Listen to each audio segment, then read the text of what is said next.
Fala aí pessoal, Matheus aqui da MS. Hoje eu vou estar falando aqui um pouquinho sobre anonimidade para o pessoal que quer conduzir os ataques aí ou navegar, usar as ferramentas sem que o servidor entenda de onde está vindo, né? Sem que você seja rastreado, sem que a saída seja da sua máquina. Eu vou começar aqui explicando como funciona, né? Um cliente e um servidor, a conexão entre os dois. Então, basicamente, o servidor web ele recebe uma requisição e devolve uma resposta para o cliente. O browser exibe isso de forma visual, né, com HTML, CSS, JavaScript, que é o front-end. O back-end ali seria o PHP, a funcionalidade, e o front-end seria o design. Dentro dessa conexão existem os métodos HTTP, que é o método GET, que ele solicita ao servidor a solicitação, que é o método padrão e que a gente viu que é o mais vulnerável, onde você pode manipular o URL com falhas de LFI, RFI, SQL, onde é muito mais fácil você ter vetores de ataque, né, com esse parâmetro GET. E tem também o POST, que contém um corpo onde os parâmetros são codificados. Ele é usado geralmente para submeter formulários e tal, e é um pouco mais seguro. Podem conter vetores de ataque nele também. Dentro disso, existem também as respostas do HTTP, que é um negocinho que vocês vão ter que aprender também.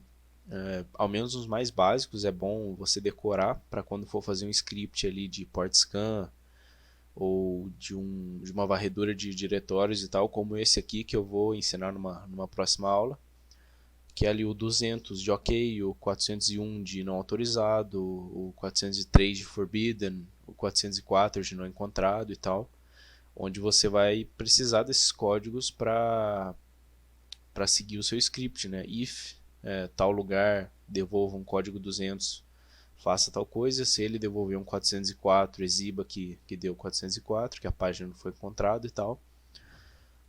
No meio dessas requisições aí, existe o content type, né, o MIME type.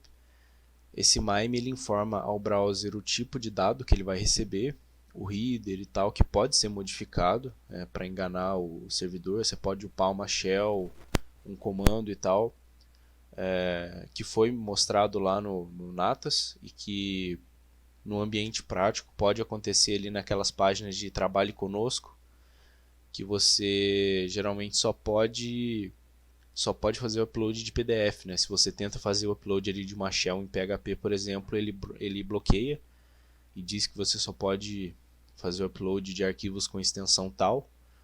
Então, você modificando o header, modificando essas informações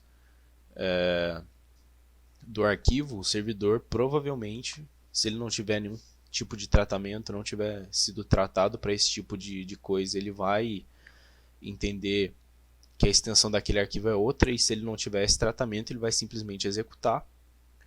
Isso você pode fazer por meio de proxy, igual o burp, o temper data, ou até o inspecionar elemento ali mesmo. Pode interceptar cookies, o header mesmo, e qualquer coisa que estiver trafegando durante essa comunicação e tal, que é aí que entra a VPN. Né? O pessoal comumente usa VPN achando que vai te dar uma anonimidade, uma privacidade maior. Porém, o que a VPN faz, ela simplesmente camufla o seu IP. É só um pedaço daquilo ali, de todos esses elementos que cobrem ali a identificação do cliente servidor, né? Porque o servidor ele recebe todas essas informações e ele forma uma imagem. Se você altera só uma dessas informações e o resto confere, ele continua interpretando aquela mesma imagem. Então é aí que entra o Tor. Por isso que a gente vai usar o Tor. O Tor ele tem várias saídas. O Tor ele te dá uma segurança, uma privacidade maior, porque além de camuflar os endereços IP e não usar a mesma saída sempre, ele também camufla a sua localização. Ele também pode ser configurado para bloquear cookies, bloquear pop-ups, bloquear essas requisições dos servidores. Então por isso que geralmente quando você usa o Tor, as páginas não carregam tão rápido, Você pode ter aí alguns bugs, a página sair meio torta ou sair meio zoada por causa desse funcionamento do Tor. Ele é feito para isso, ele é feito para bloquear algumas funcionalidades ali dos sites por questão de segurança, né? Então, como que um servidor pode te identificar assim que você faz uma conexão com ele ali? O IP, primeiramente, o endereço de protocolo, que a gente vai camuflar usando o Tor. O endereço MAC, que é o endereço físico da tua interface de rede, da tua placa de rede, que pode também ser mudado, pode também ser ocultado ali, randomizado. O User Agent, que é um header que ajuda o servidor ali, a rede, a identificar o usuário, o sistema operacional, o browser e várias informações do cliente que está acessando. Como, por exemplo, vocês já devem ter percebido que quando vocês começam a pesquisar, por exemplo, review de algum produto, de uma placa de vídeo, de alguma coisa, depois quando você acessa o Google, o Facebook, essas propagandas aparecem para você mesmo, você não tendo pesquisado em todas essas aplicações, tendo pesquisado só em uma. Isso é porque os servidores armazenam essas informações, né? Quando o pessoal diz que o Facebook vende dados dos usuários por aí, realmente vende, mas ele não está vendendo o seu CPF, não está vendendo o seu cartão de crédito. Ele está vendendo esse tipo de informação para que quando alguém pague o anúncio do Facebook, ele pague mais caro, porque esse algoritmo ele faz justamente esse sort, né? Essa classificação para, por exemplo, se eu for divulgar a minha página, a MS lá, e for divulgar para 100 pessoas, se dessas 100 pessoas, 70 pessoas forem pessoas aleatórias, eu estou pagando à toa, né? Nem as 100 pessoas não vão ser atingidas para um público-alvo. Vai ter ali um idoso que usa a internet para ver receita, vai ter ali um moleque que usa para ver coisa de Minecraft, vai ter um cara que está estudando para o concurso. Então, a minha página, que é sobre segurança, sobre hacking, tecnologia, não vai surtir efeito esse tipo de propaganda. Vai ser uma propaganda barata, mas que vai atingir muitos nichos diferentes e não vai adiantar muita coisa.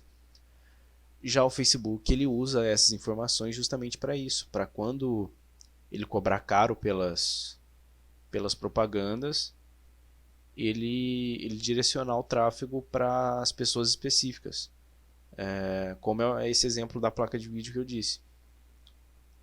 Então, sabendo disso, tendo essa base de como funciona mais ou menos o tráfego entre cliente e servidor e quais são os elementos que definem esse tráfego, o que faz o servidor entender e rastrear de onde você está vindo, quem você é, conseguir armazenar essas informações de forma com que ele saiba quem você é, a gente consegue começar a enganar e alterar essas informações. No vídeo lá sobre metadados eu dou um exemplo bem levezinho disso, que eu vou fazer uma continuação dele também, mostrando como editar um header, como fazer com que o servidor interprete uma shell, um exploit e tal. E o que a gente pode fazer daqui em diante é usar alguns programas para fazer com que os endereços e as nossas informações sejam alteradas antes ou durante a conexão e as requisições, ou até alterar durante o tráfego mesmo, que é o caso do Burp e do Temper Data. E para isso não ficar tão repetitivo, não ter que ficar digitando sempre as mesmas coisas, a gente pode escrever um script, que é esse que está aqui na tela, que eu vou ensinar a fazer na próxima aula. Para esse vídeo não ficar tão longo, eu vou dividir ele em duas partes. Então a gente fazia um script para automatizar parte desse processo, ajudar na anonimidade com um programa, um browser, igual eu configurei aqui o Firefox, né, para usar a conexão do Tor, ao invés de usar o próprio Tor, porque assim você pode usar, né, uma extensão, alguma coisa. Até um exploit também, o SQLMap, o Nmap, alguma coisa, a gente vai poder usar os nodes de saída ali do Tor para fazer isso. É até bom vocês pesquisarem sobre isso, pesquisarem sobre como funciona as rotas do Tor, sobre como funciona o background ali de uma comunicação. Tentem fazer ali alguma coisa em Bash, que é mais fácil, ou em Python também, que é tranquilinho de fazer. No próximo vídeo eu vou mostrar para vocês como fazer um script desse aqui, que vai executar algumas coisinhas ali, só para dar uma ideia para vocês de como pode ser feito, para vocês fazerem uma estrutura parecida com essa aqui. E vou deixar no GitHub também para download depois, com o link ali certinho para vocês baixarem, se quiserem editar o arquivo para adaptar para algum exploit específico ou para usar ele do jeito que está, enfim. Então fica uma liçãozinha aí, tentar fazer um scriptzinho desse, entender como funciona mais a fundo.